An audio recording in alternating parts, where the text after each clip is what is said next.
मुझे याद सब है जरा जरा।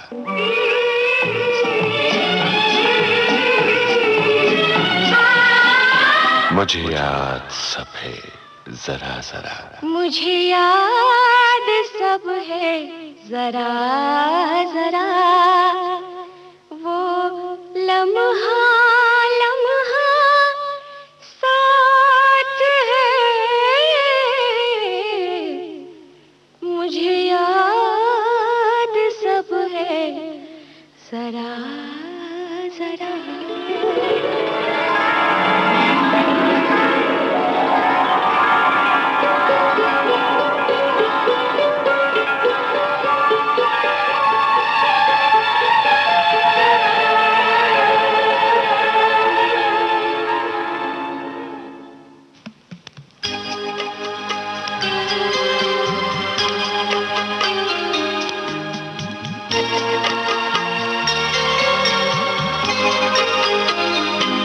हर तरफ हर जगह बेशुमार आदमी।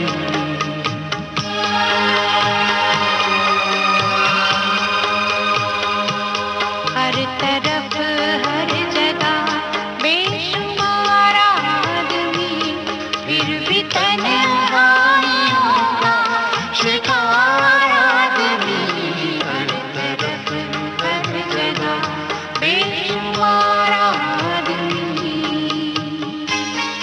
दोस्तों, गर्मियों की इस तपती दोपहर में ये गजल, ऐसा लगता है जैसे उदासी की कोई लहर बहुत दूर से चली हो और बहुत देर तक हमें भिगोती रही हो। आपने कभी सोचा कि इस तरह के अशार लिखने वाले शायर के दिल पर क्या बीती होगी? दुनिया की संगीन हकीकतों के खंजर से किस कदर छलनी हुआ होगा उस आदमी का कलेजा। कहते हैं, हम पर दुख का पर्वत टूटा तो हमने दो चार कहे, उस पे भला क्या बीती होगी जिसने शेर हजार कहे। रोज जीता हुआ रोज मरता हुआ।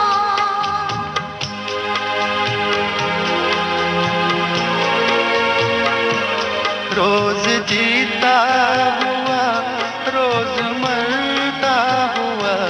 हर नए दिन नया इंतजार आदमी। हर नए दिन नया इंतजार आदमी। फिर भी तन्हाइयों का शिकार आदमी। हर तरफ हर जगह बेशुमार आदमी। दोस्तों, आज विविध भारती के स्टूडियो में जो शख्स मौजूद है, दुनिया की जुल्मतों ने उसे उदास तो जरूर बनाया, लेकिन हिंदी फिल्मों को उसने कुछ ऐसे चमकदार गीत दिए हैं जिनको गाए बगैर मोहब्बत नामुमकिन सी लगती है।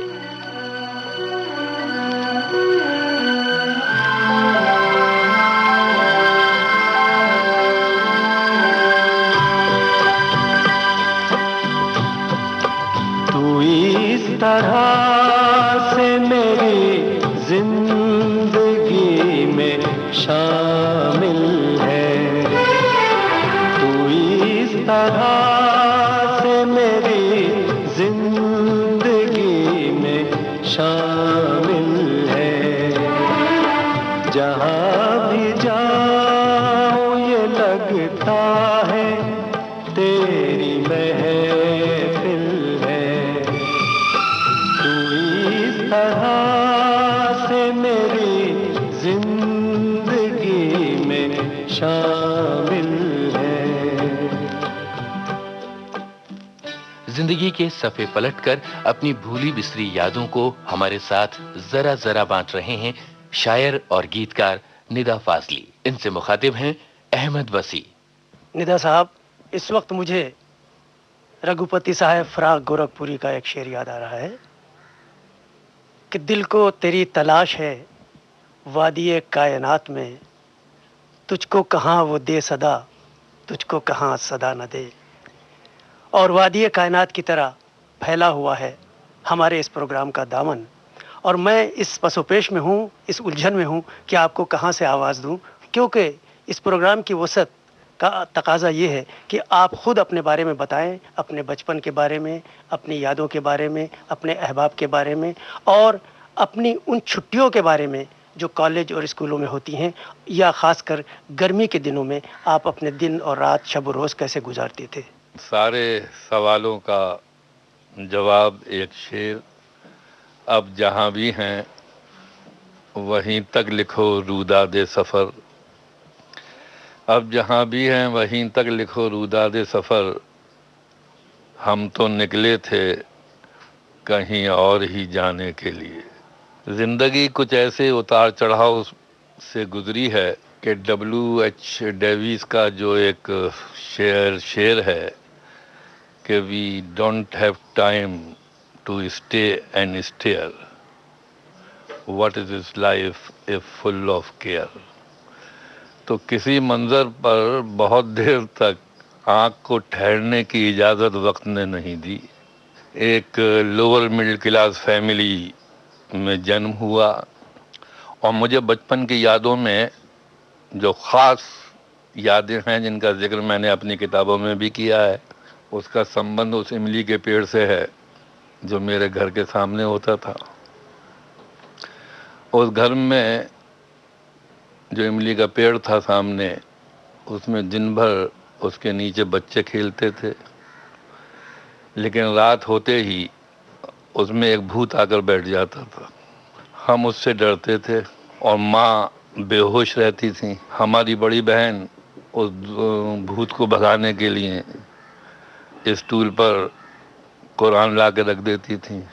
तो कुरान के डर से भूत नीचे तो नहीं उतरता था, लेकिन ऊपर से ही डराता रहता था। ये भूत उस वक़्त तक डराता रहता था जब तक कि मेरे फादर लेट नाइट्स में लौट नहीं आते थे। मुझे लगता है कि बचपन के जहन में जो कच्ची मिट्टी की तरह से होता है, जो इम्प्रेशंस उस पर जम जाते हैं, वो आखिर उम्र तक नहीं हटते। तो मेरे अंदर जो दहशत पैदा हो गई थी, तो उसकी दो रिएक्शंस हुए। एक तो ये हुआ कि मेरे जहन में अपने बाप के ताल्लुक़ से थोड़ी सी दूरी पैदा हो गई और माँ से ज़रूरत से ज़्यादा लगाव हो गया, लेकिन उसका इजहार मैं नहीं करता था। और यही वजह है कि when in the year 64-65 my family decided to migrate to Pakistan, I did not go with them. कभी किसी को मुकम्मल जहां नहीं मिलता, कभी किसी को मुकम्मल जहां नहीं मिलता। कहीं ज़मीन तो कहीं आसमान नहीं मिलता। कभी किसी को मुकम्मल जहां नहीं मिलता।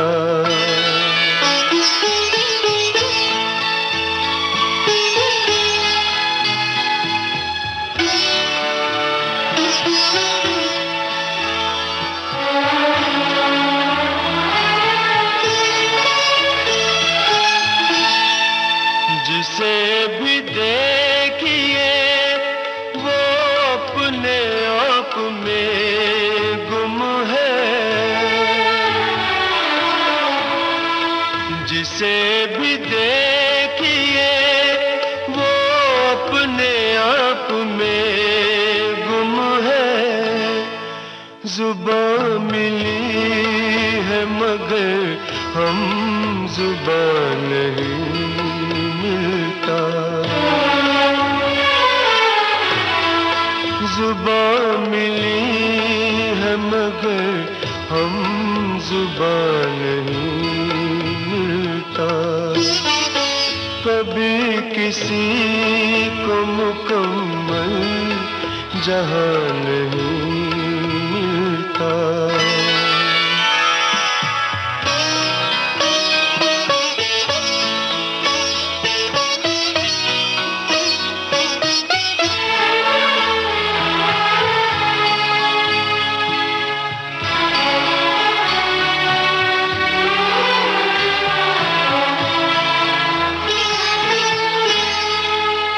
बुझा सका है भला कौन वक्त के शोले,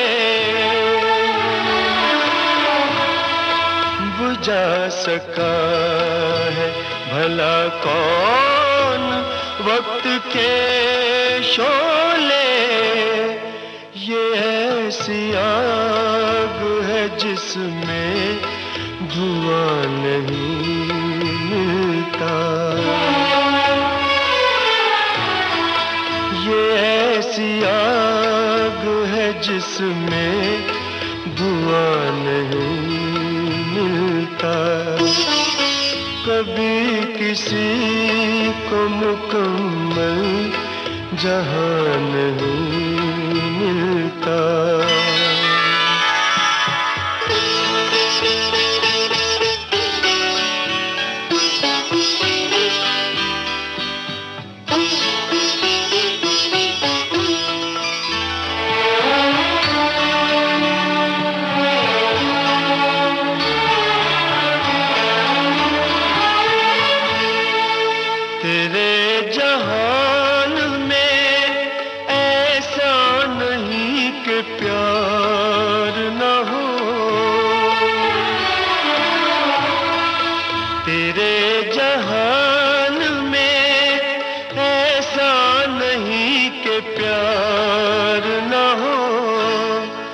जहाँ उम्मीद हो इसकी वहाँ नहीं मिलता, जहाँ उम्मीद हो इसकी वहाँ नहीं मिलता। कभी किसी को मुकम्मल जहां नहीं। विविध भारती से इस समय आप सुन रहे हैं मुझे याद सब है जरा जरा। और आज हमारे बीच हैं मशहूर शायर और गीतकार निदा फाजली। अभी तक आपने जो कुछ भी कहा उसमें मुझे एक चीज़ की कमी लगी, जमालियाती हिस्स, एस्थेटिक सेंस, जो बहुत ज़रूरी है एक शायर के लिए, एक इंसान के लिए, और ख़ासकर उस शायर के लिए जो गज़ल का शायर हो, जो नज़्म का शायर हो, जो इस अहद का शायर हो। तो मैं समझता हूँ कि एक आम आदमी किसी के मरमरी, मखमली, रंगीन, रेशमी आंचल की सरसराहट महसूस करता है। और मैं ये जानना चाहूँगा कि इसके बारे में आप क्या अपनी राय पेश करेंगे। मैं जिस युग में आया, जन्म लिया, वो युग पिछले युगों से अलग था। हालांकि मुझसे पहले गालिब का एक मशहूर शेर है कि बुलबुल के कारोबार पे है खंदा हाय गुल, कहते हैं जिसको इश्क खलल है दिमाग का। मैं जिस ज़माने में आया उनमें लड़कियां काफ़ी चतुर हो चुकी थी। वो आपके चेहरा देखने के बाद आपके चेहरे पर लिखे हुए बैंक बैलेंस को भी देखना चाहती थी। बहुत से चेहरे अच्छे लगे, लेकिन मैं जो फासला तय कर रहा था वो एक रोटी से दूसरी रोटी का था। नज़ीर अकबर आबादी ने कहा था कि हमको तो चांद में नज़र आती हैं रोटियां। तो मेरी जो अफेयर्स रहे वो एक तरफा रहे। मैंने चाहा, मुझे नहीं चाहा गया। मैंने इंतज़ार किया, किसी ने मेरा इंतज़ार नहीं किया। मैं उन्हें कसूरवार भी नहीं ठहराता, क्योंकि पढ़ी लिखी बाहोश हर लड़की को चेहरे के साथ बैंक बैलेंस और जेब के पैसे भी देखना चाहिए। मैं उसे बेवफाई नहीं कहता, क्योंकि वक्त के साथ हर चीज़ बदलती है। इश्क के तरीके भी बदलते हैं, आदाब भी बदलते हैं। ये कहानियों में अच्छा लगता है कि साहब वो घर छोड़ के चली आई या वो उससे मिल लिए। पढ़ी लिखी लड़की जो है वो हर रिश्ते में अपने भविष्य या अपने फ्यूचर की झलक भी देखना चाहती थी। और उस वक़्त मेरे पास ना फ्यूचर था ना वक्त था। मेरी तलाश रोटी की थी, दिल को तलाश मोहब्बत की थी। दोनों आपस में एक दूसरे से टकरा रहे थे और वक्त निकले जा रहे थे। तो कॉलेज में मुझे एक याद है, एक लड़की थी मिस टंडन, मैं एमए कर रहा था अंग्रेजी में, तो वो 45 के एंगल में बैठती थी जहां मैं बैठता था। फिर रास्ते में जब बाहर कॉलम मतलब क्लासरूम के बाहर गार्डन था, उस गार्डन में जब वो आती है तो गार्डन मुकम्मल हो जाता है। वो जिधर से गुजरती थी मालूम पड़ता था खुद संवरती थी, बल्कि पूरे माहौल को संवार देती थी। मैंने उस जमाने में एक नज्म भी कही थी, वो फूल फूल नजर सांवली सी एक लड़की जो रोज मेरी गली से गुजर के जाती है, सुना है वो किसी लड़के से प्यार करती है, सुना है वो किसी लड़के से प्यार करती है, बाहर हो के तलाशे बाहर करती है। न कोई मेल न कोई लगाव है, लेकिन न जाने क्यों बस उसी वक्त जब वो आती है, कुछ इंतजार की आदत सी हो गई है मुझे।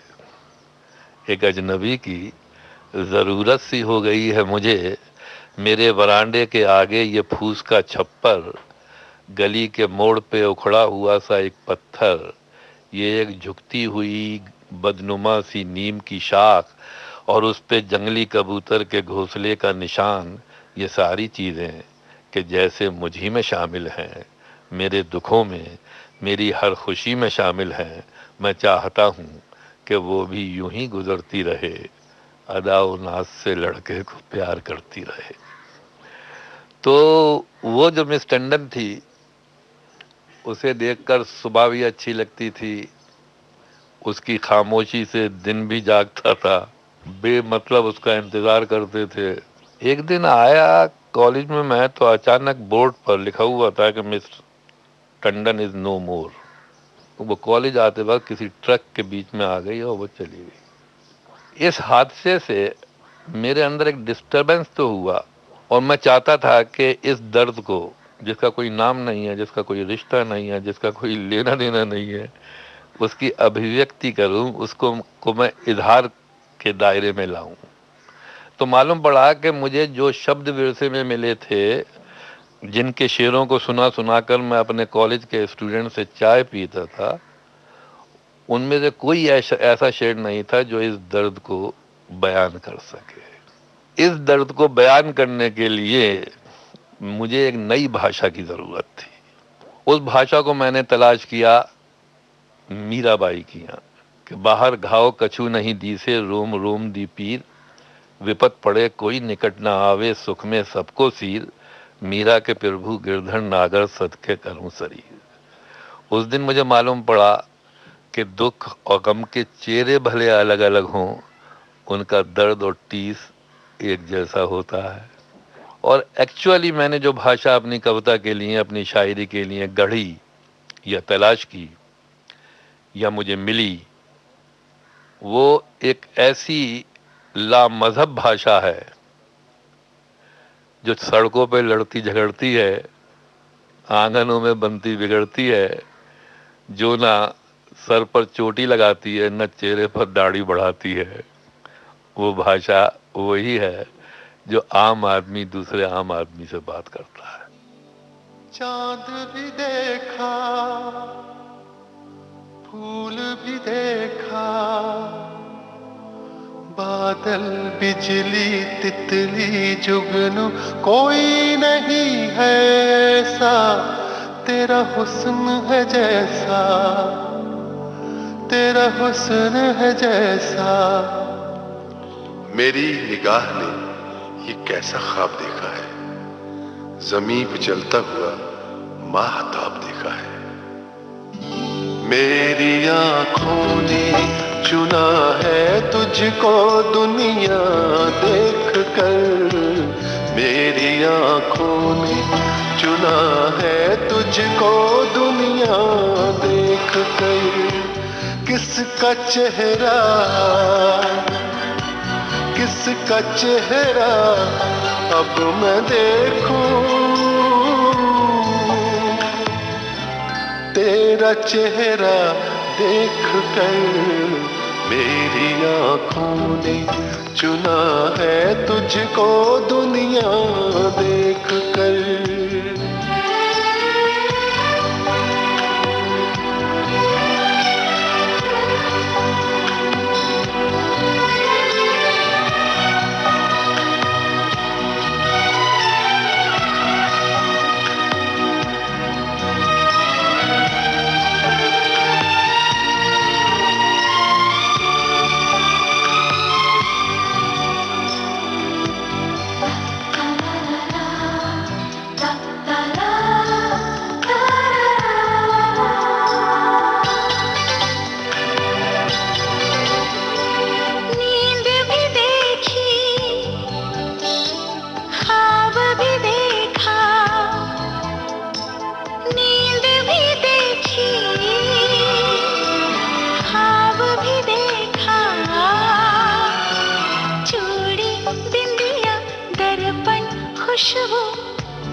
तुझको दुनिया देख कर, किसका चेहरा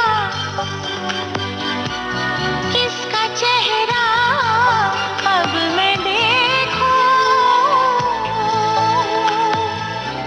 तेरा चेहरा देख कर मेरी आँखों ने चुना है तुझको दुनिया देख कर।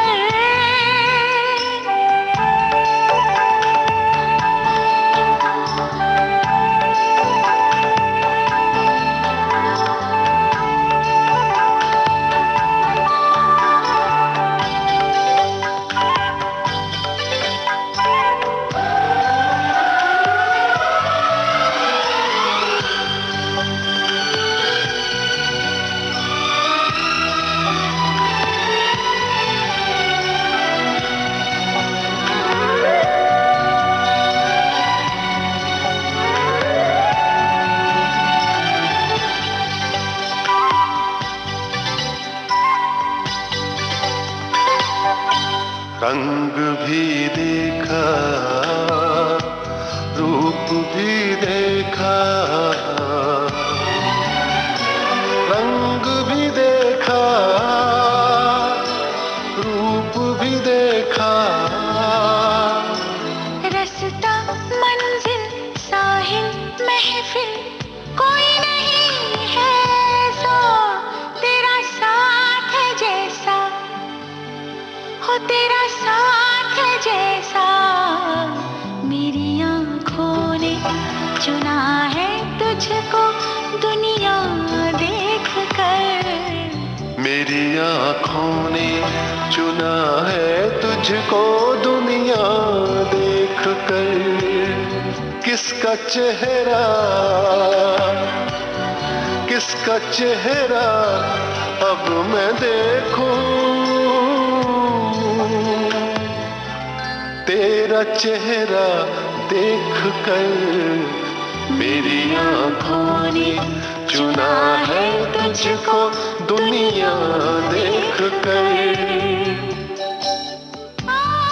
बहुत खूबसूरत है आंखें तुम्हारी, बना दीजिए इनको किस्मत हमारी। उसे और क्या चाहिए जिंदगी में जिसे मिल गई है मोहब्बत तुम्हारी। निदा साहब, ये तो था बचपन का वो आंगन जिसकी सरहद जाके मिली इस फैली हुई विशाल धरती से। लेकिन एक आंगन वो भी होता है, एक दोपहर वो भी होती है, एक गर्मी के तपते दिन वो भी होते हैं जब ये एहसास होता है कि इस दिल के अंदर भी एक आंगन है, एक दुनिया है, एक बस्ती है, एक वादी है, और वहाँ कोई आहिस्ता आहिस्ता कदम रखते हुए आ रहा है। तो आप ये बताइए कि वो दोपहरें, वो छुट्टियाँ, वो औकात जो जवानी के दिनों में गुजरे, या वो आंगन जो जवानी का आंगन कहा जाएगा, वो आपका किस तरह गुजरा? देखिए साहब, जो गुजरा नहीं है उसको गुजरा हुआ नहीं कहते। मैंने अपने बचपन को अभी तक अपने साथ महफूज रखा है। मैंने एक बार झुंझला के कहा भी था कि बेनाम सा ये दर्द ठहर क्यों नहीं जाता, जो बीत चुका है वो गुजर क्यों नहीं जाता। कई बहुत सारी यादें हैं, उनमें से एक याद का नाम श्रद्धा है। वो 5 साल की बच्ची, जहाँ मैं कार्टर रोड में घूमने जाता हूँ, वहाँ वो कई साल पहले सीलैंड की दुकान के करीब एक पेड़ के नीचे खड़ी हुई, अपने कंधे पर स्कूल का बस्ता टांगे, स्कूल यूनिफॉर्म में बस का इंतजार कर रही थी। रात भर की सोई हुई नींद में मासूम चेहरा ऐसा जगमगा रहा था कि मुझे महसूस हुआ कि पेड़ में बैठी हुई चिड़ियाँ उसे निहार रही हैं, समंदर उछल उछल के उसकी तरफ देख रहा है, हवाएं उसके बालों से खेल रही हैं। मैंने उस बच्ची को देखा और गुजरते हुए very casually I said good morning. मैंने देखा कि छोटा सा खूबसूरत सा चेहरा, उसमें इतनी बड़ी गंभीरता और संजीदगी जब इतनी अच्छी लग रही है तो ये मुस्कुराएगी तो कैसे लगेगी। उसकी गंभीरता को मुस्कुराहट में बदलने के लिए मैंने 6 महीने फील्डिंग की। हर रोज उसके वक्त से मैं गुजरता, अगर वो नहीं भी होती तो मैं उसका वेट करता, और Aahista Aahista we both got familiar.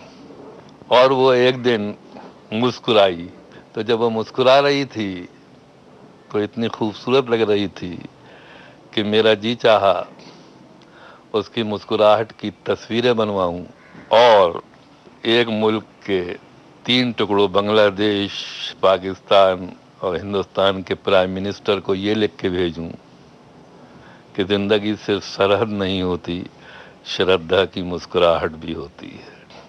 मैंने घर आकर उसकी मुस्कुराहट को कविता बनाना चाहा, लेकिन मुझे लगा कि मेरे शब्द इतने चमकीले, इतने सुंदर, इतने आकर्षक नहीं है जितने उसके छोटे से चेहरे पर मुस्कुराहट उभर के आई थी। विविध भारती से इस समय आप सुन रहे हैं मुझे याद सब है जरा जरा। और आज हमारे बीच हैं मशहूर शायर और गीतकार निदा फाजली। इनसे मुखातिब हैं अहमद वसी। बच्चों से कुछ जरूरत से ज्यादा ही प्यार है। वो यूं भी कि बच्चे मासूमियत का सिंबल होते हैं। बच्चे हमारे तर्क, लॉजिक और रैशनैलिटी से दूर होते हैं, जो आदमी आदमी के दरमियान दूरियां पैदा करती है। बल्कि यूं भी कहा जाता है एक बार अक्सर, अगर ये पहचानना हो कि किसके मन में कितनी खोट होती है तो बच्चों को उसके साथ मिलावा का बच्चा करीब आ जाता है उसके, तो मालूम पड़ता है उसमें खोट नहीं है। मैं एक बार एक मुशायरे में गजल पढ़ के उतरा। शेर था, घर से मस्जिद है बहुत दूर, चलो यूं कर लें किसी रोते हुए बच्चे को हंसाया जाए। तो जैसे मैं नीचे उतरा तो 2-3 दाढ़ियों ने मुझे घेर लिया और पूछा, आप कहना क्या चाहते हैं? क्या बच्चा मस्जिद से बड़ा होता है? मैंने कहा, कौन छोटा होता है कौन बड़ा होता है ये तो मुझे नहीं मालूम, लेकिन मैं इतना ज़रूर जानता हूँ कि मस्जिद को इंसान के हाथ बनाते हैं और बच्चे को भगवान के हाथ सजाते हैं। बच्चे पे मैंने अक्सर कहा, मतलब एक बार और कुछ लोग नाराज हो गए थे। मैंने कहा कि बच्चा बोला देखकर, मस्जिद आलीशान, अल्लाह तेरे एक को इतना बड़ा मकान। या बच्चों के छोटे हाथों को चांद सितारे छूने दो, बच्चों के छोटे हाथों को चांद सितारे छूने दो, 4 किताबें पढ़कर ये भी हम जैसे हो जाएंगे। और जब मेरी बेटी हुई तो मैंने एक नज्म लिखी थी उसके लिए कि बहुत मैला है ये सूरज, बहुत मैला है ये सूरज, किसी दरिया के पानी में इसे धोकर सजाएं फिर।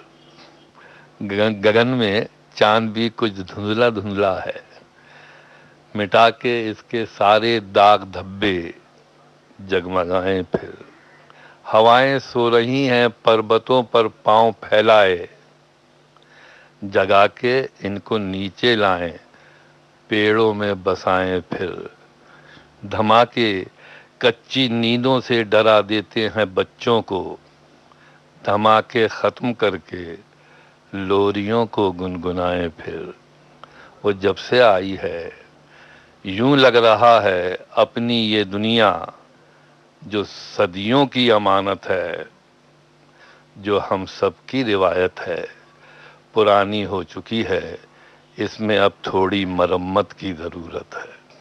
तो मैं चाहता हूं दुनिया बच्चों की तरह मुस्कुराए, बहनों की तरह खिलखिलाए, माँओं की तरह लोरियां सुनाए।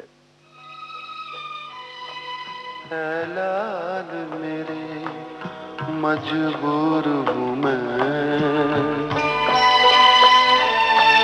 तू पास है तुझसे दूर हूँ मैं, है लाल मेरे।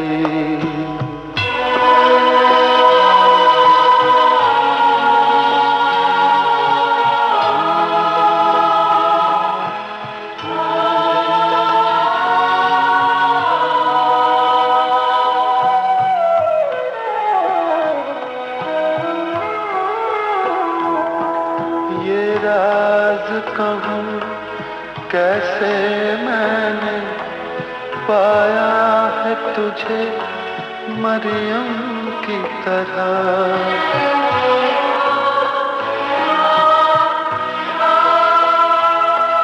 ये राज कहूँ कैसे मैंने पाया है तुझे मरियम की तरह। तू फूल बना और प्यासा रहा,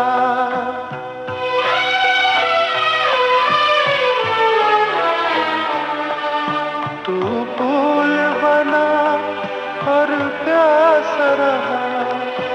मैं रो न सकी शबनम की तरह। ऐ लाल मेरे, ऐ लाल मेरे, ऐ लाल मेरे, मजबूर हूँ मैं। तू पास है तुझसे दूर हूँ मैं। ऐ लाल मेरे।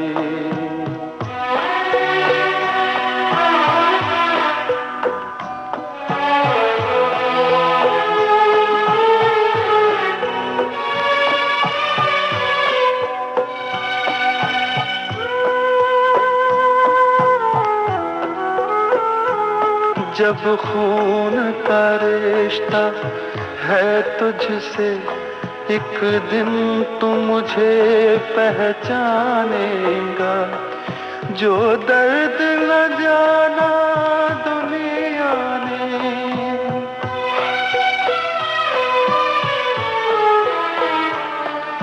जो दर्द न जाना दुनिया ने, वो दर्द मेरा तू जानेगा। ऐ लाल मेरे, ऐ लाल मेरे, ऐ लाल मेरे, मजबूर हूँ मैं।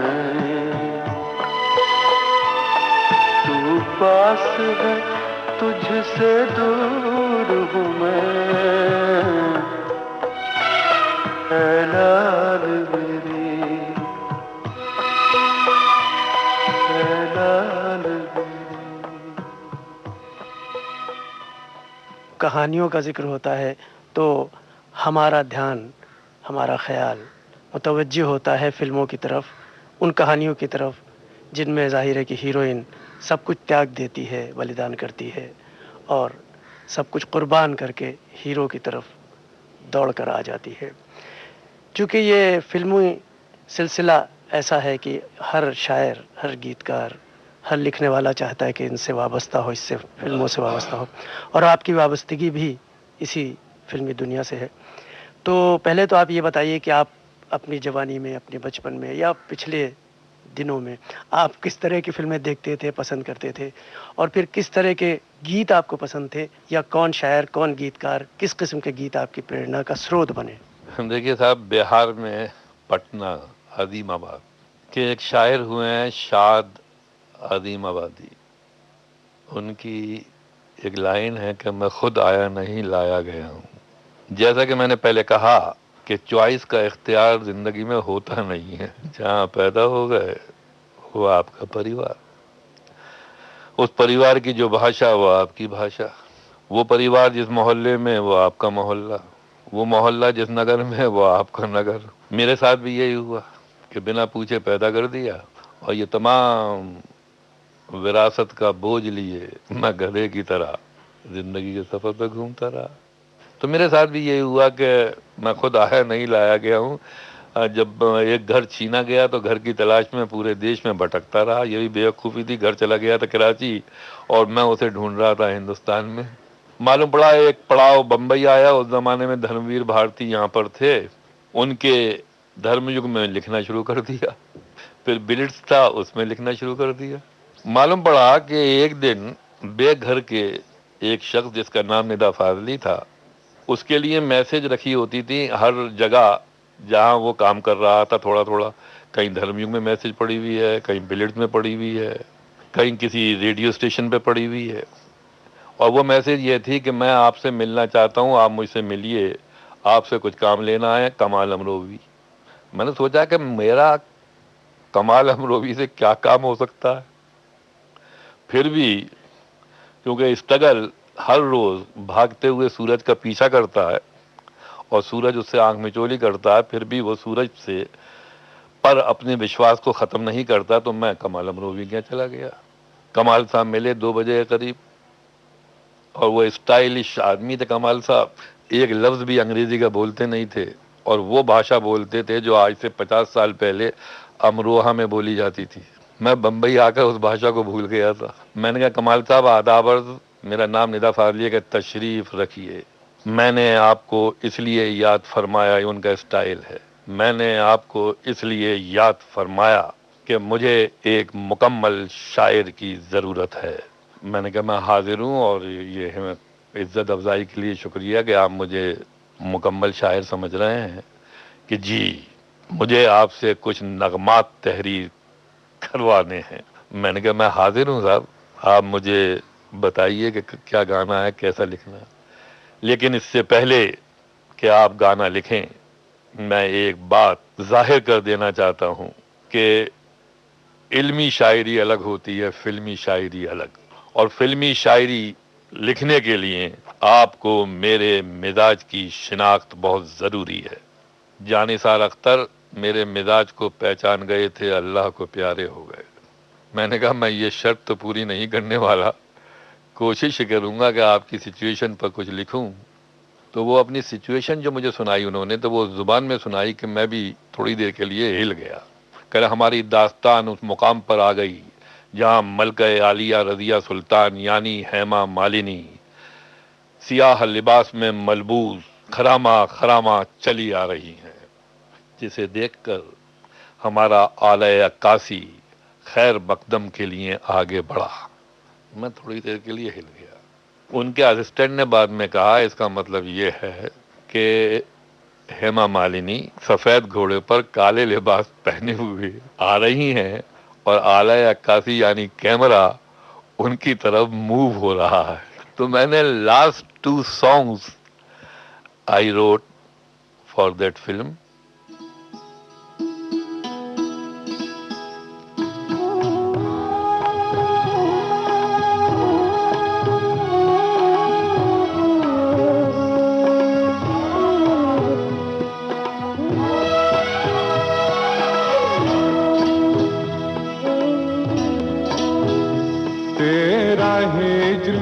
मेरा नसीब है,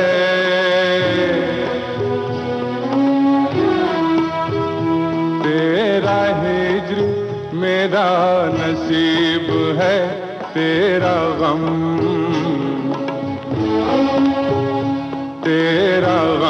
ही मेरी हयात है। मुझे तेरी दूरी का गम हो मुझे तेरी दूरी का गम हो क्यों, तू कहीं भी हो मेरे साथ है, तू कहीं भी हो मेरे साथ है। तेरा हिज्र मेरा नसीब है।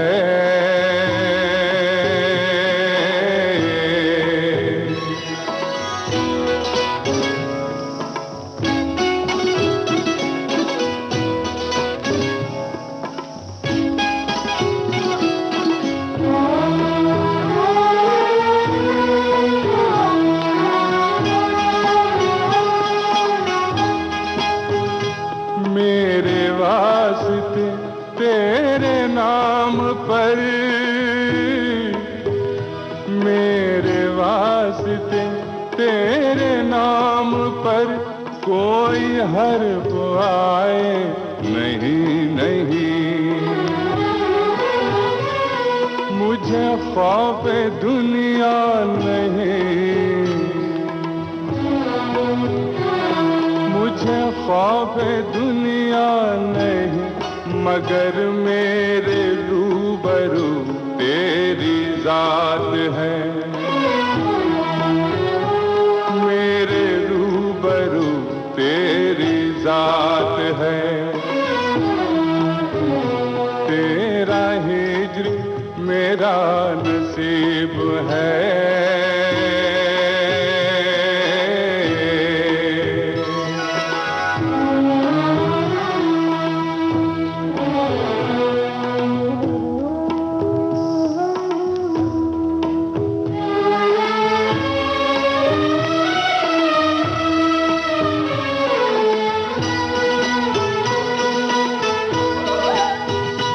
तेरा वस्ल है मेरी दिलरुबा,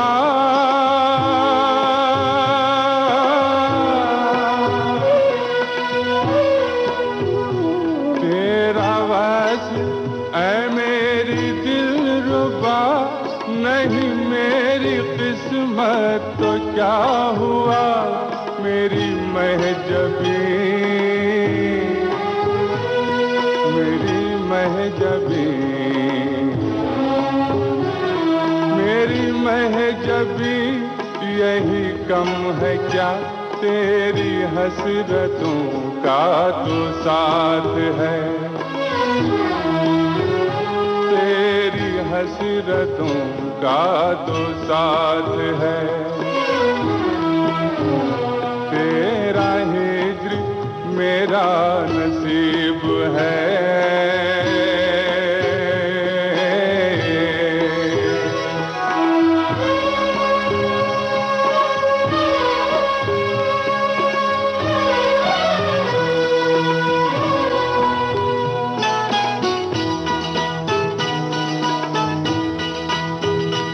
तेरा इश्क मुझ पे है मेहरबान।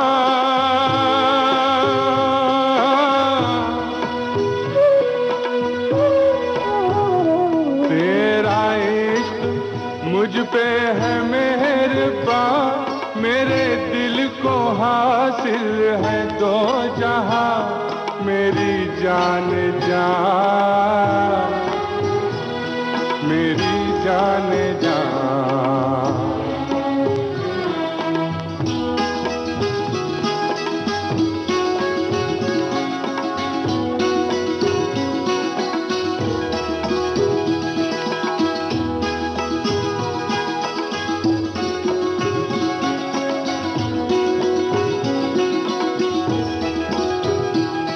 मेरी जान जाए इसी बात पर, मेरी जान जाए तो बात है।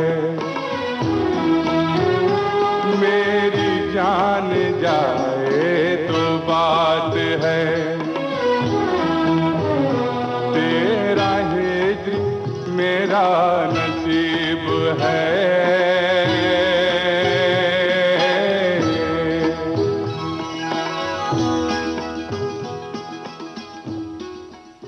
लेकिन उस फिल्म के बनने में इतना टाइम लगा कि कमाल साहब की गुडविल जो है उसने मुझे इंडस्ट्री में मशहूर कर दिया कि कोई ऐसा है, कोई ऐसा आदमी है जिससे कमाल अमरोवी गाने लिखवा रहे हैं।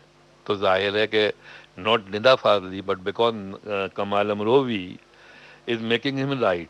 तो फिर मैं राज कपूर से लेकर यश चोपड़ा से लेकर इस्माइल शरीफ तक more or less with every music director I worked and I wrote songs. विविध भारती से इस समय आप सुन रहे हैं मुझे याद सब है जरा जरा। और आज हमारे बीच हैं मशहूर शायर और गीतकार निदा फाजली। एक वाकया मुझे याद आ रहा है कि I was writing a song with R D. Burman. गाना तैयार हो चुका था, फिल्म का नाम था बीवी ओ बीवी। फाइनल रिहर्सल हो रहा था और गाना दूसरे दिन रिकॉर्ड होने वाला था। तो देखते क्या है कि 2 बजे राज कपूर साहब हाथ में भेलपुरी लेकर अंदर दाखिल हुए और अपने स्टाइल में बैठकर गाने की तारीफ की। जब रिहर्सल खत्म हो गया तो मुझे अपने करीब बुलाया उन्होंने और पूछा कि आपको ये सिचुएशन किसने बताई थी? मैंने कहा रणधीर कपूर ने। कहे जी बहुत अच्छा जी, अब आपको फुर्सत हो तो कल हमारे कॉटेज में आ जाइए चैम्बूर में, मैं भी आपको सिचुएशन सुनाना चाहता हूँ। आरडी ने आंख मुझे मारी कि ये गाना खत्म हो गया, अब ट्यून तुम्हारे जहन में है और तुम जा रहे हो कल, अगर तुम वहां पर एक्सटेम्पोर गाना लिख दो तो ये गाना रिकॉर्ड होगा, अदरवाइज नहीं होगा। तो राज कपूर साहब ने कम से कम आधा घंटा तो अपने नॉस्टैल्जिया में खर्च किया कि साहब विजयंती माला ये थी और नरगिस ये थी और फलानी ये थी और उनसे ये हुआ वो हुआ वगैरह वगैरह वगैरह वगैरह। और फिर आखिर में 3 लाइनें उन्होंने बोली कि भाई सिचुएशन तो इतनी सी है, अंग्रेजी में बोल रहे थे कि there is a girl there is a boy, there will be a girl there will be a boy, there was a girl there was a boy and that is the whole life. मेरे ध्यान में tune थी, मैंने फौरन कहा राज साहब आपने तो पूरा गाना बोल दिया। कहले वो कैसे जी? मगर सदियों से दुनिया में यही तो किस्सा है, एक ही तो लड़की है एक ही तो लड़का है, जब भी ये मिल गए प्यार हो गया। कह लगे यही हमें चाहिए था जी। That very day the song was recorded and everybody was happy. सदियों से दुनिया में यही तो किस्सा है, सदियों से दुनिया में यही तो किस्सा है, एक ही तो लड़की है एक ही तो लड़का है, जब भी ये मिल गए प्यार हो गया।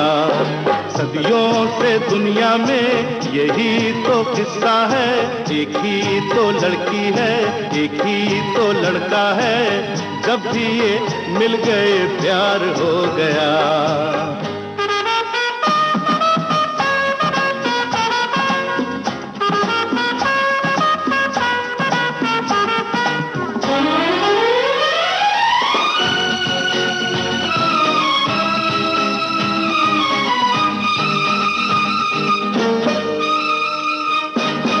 मोहन की राधा है मजनू की है लैला, हर युग में लगता है दिल वालों का मेला।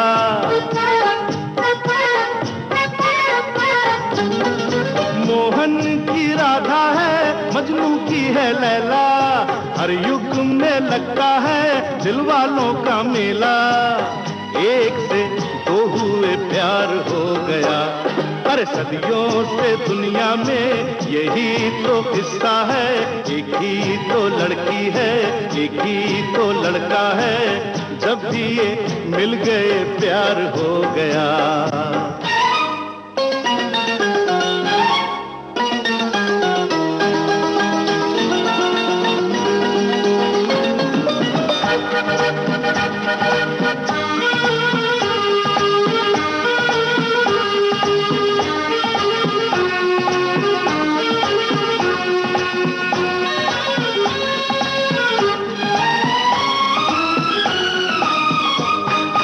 पत्थर की मस्जिद हो या चांदी की मूरत, दुनिया में प्यार बिना कोई नहीं तीरथ।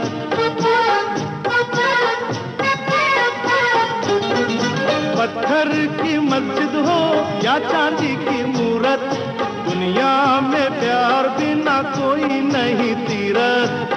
दिल से दिल जब मिले प्यार हो गया, सदियों से दुनिया में यही तो किस्सा है, एक ही तो लड़की है एक ही तो लड़का है, जब भी ये मिल गए प्यार हो गया।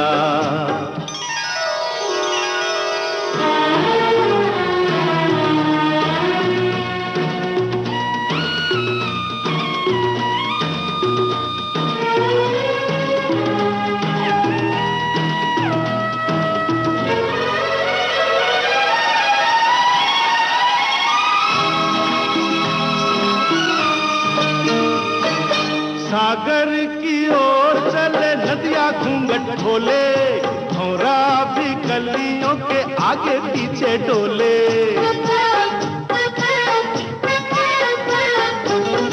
सागर की ओर चले नदियां घूंघट खोले, भौरा भी कलियों के आगे पीछे डोले। फासले कम हुए प्यार हो गया। अरे सदियों से दुनिया में यही तो किस्सा है, एक ही तो लड़की है, एक ही तो लड़का है, जब भी ये मिल गए प्यार हो गया।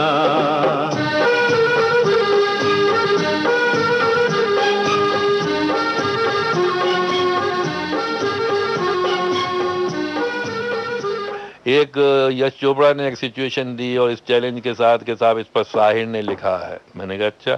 सिचुएशन थी कि हीरोइन प्रेग्नेंट है और हस्बैंड जो है और हीरोइन के साथ गाना गा रहा है डुएट। उन्होंने मुझे मिसाल दी थी कि नन्ही कली जाने क्या कुछ, गीत बहुत मामूली था, वो साहिर साहब का हो या किसी का हो।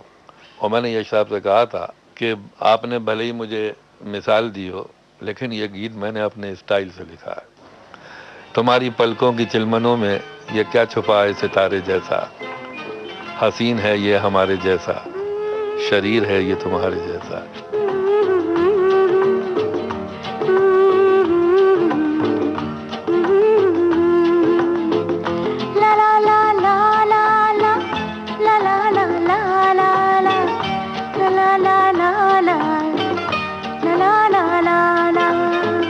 तुम्हारी पलकों की चिलमनों में ये क्या छुपा है सितारे जैसा, हसीन है ये हमारे जैसा, शरीर है ये तुम्हारे जैसा, तुम्हारे ख्वाबों के आईने में ये क्या छुपा है हमारे जैसा।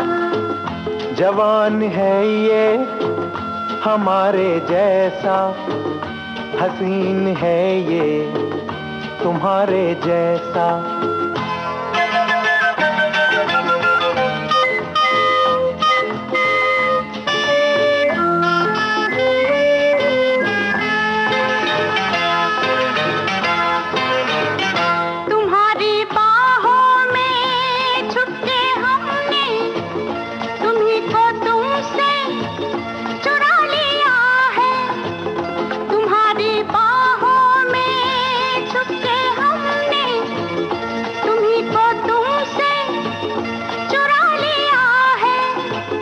चुराने वाले के हाथ हमने जो खो दिया था वो पा लिया है। तुम्हारे होठों की खामोशी में ये क्या छुपा है इशारे जैसा, तुम्हारे होठों की खामोशी में ये क्या छुपा है इशारे जैसा। हसीन है ये हमारे जैसा, शरीर है ये तुम्हारे जैसा। तो ये इश्क जो है ये हमारे समाज की ज़रूरत भी है, हमारे फिल्मी गीतों की ज़रूरत भी है। ये इश्क रहेगा तो संसार रहेगा, संसार रहेगा तो घर आंगन रहेगा, घर आंगन रहेगा तो बच्चों की मुस्कुराहट रहेगी, बच्चों की मुस्कुराहट रहेगी तो लोरियों की जगमगाहट रहेगी, लोरियों की जगमगाहट रहेगी तो जवानियों की लड़खड़ाहट रहेगी। निदा साहब, बात जहाँ से शुरू हुई थी वहीं पर आकर ख़त्म हुई, लेकिन बहुत खूबसूरत मोड़ पर। और ये बात साबित हो गई है कि सियासत से बुलंद है इश्क और हुस्न, जिसकी हिफाजत नहायत ज़रूरी है, क्योंकि इसकी हिफाजत, इश्क और हुस्न दोनों की हिफाजत है तो हमारे शब रोज़ और हमारी दोपहरें सब सलामत रहेंगी। मैं आपका शुक्रिया अदा करता हूँ और विविध भारती की तरफ से आपका बहुत बहुत धन्यवाद। हम लबों से कह न पाए उनसे हाले दिल कभी, ला ला ला ला,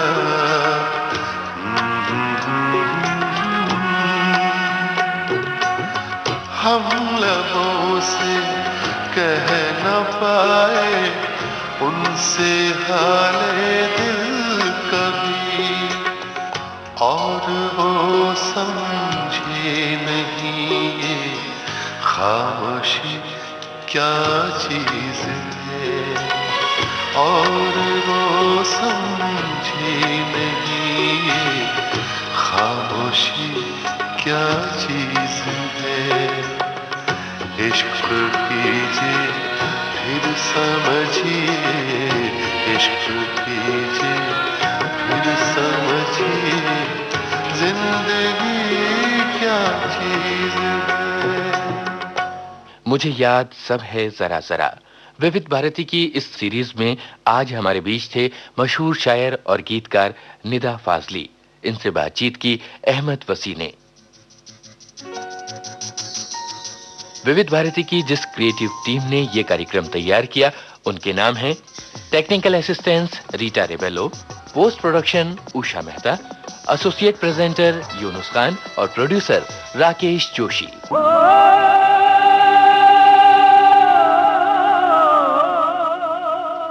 मुझे याद सब है जरा जरा। भूली दास्तां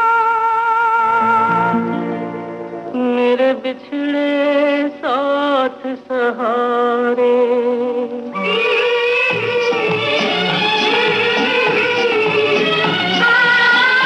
मुझे याद सब है जरा जरा।